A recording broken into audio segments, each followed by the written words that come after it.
સુરતમાં બનાવટી સુમુલ ઘીના વેચાણ મામલે પ્રાઇમ સ્ટોરના માલિક ઉપરાંત વધુ એકની સુરત પોલીસે ધરપકડ કરી। સુરતના સુમુલ ડેરીના લીગલ અધિકારી દીપેશ ભટ્ટે વરાછા પોલીસને સાથે રાખી ગત 11 ઓક્ટોબરે વરાછા એકે રોડ પર દિવાળી બાગ પાસે આવેલા અને લંબે હનુમાન રોડ પર કાલિદાસ નગરમાં આવેલા પ્રાઇમ સ્ટોર્સની 2 દુકાનોમાં રેડ કરી હતી। આ દુકાનોમાં સુમુલના પેકિંગની આડમાં બનાવટી ઘી વેચવામાં આવતું હોવાની માહિતીને પગલે ચેકિંગ કરવા પહોંચ્યા હતા। એકે રોડ વિસ્તારમાં આવેલા દિવાળી બાગ પાસે આવેલા પ્રાઇમ સ્ટોર્સમાંથી 1 કિલો ટીનવાળા 59 ડબ્બા ડુપ્લિકેટ મળી આવ્યા હતા। તો લંબે હનુમાન રોડ પર કાલિદાસ નગરમાં આવેલા સ્ટોર્સમાંથી 12 ડબ્બા મળી આવ્યા હતા।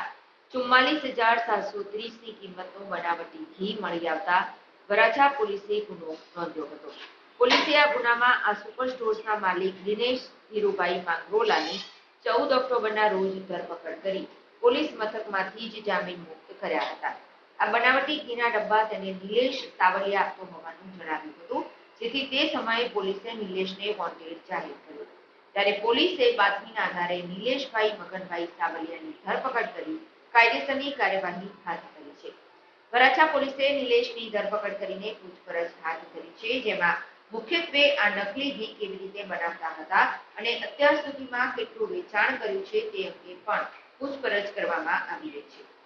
આ સાથે તેની સાથે અન્ય કોઈ આરોપીઓ સંકળાયેલા છે કે નહીં તે બાબતે પણ તપાસ કરવામાં આવી રહી છે।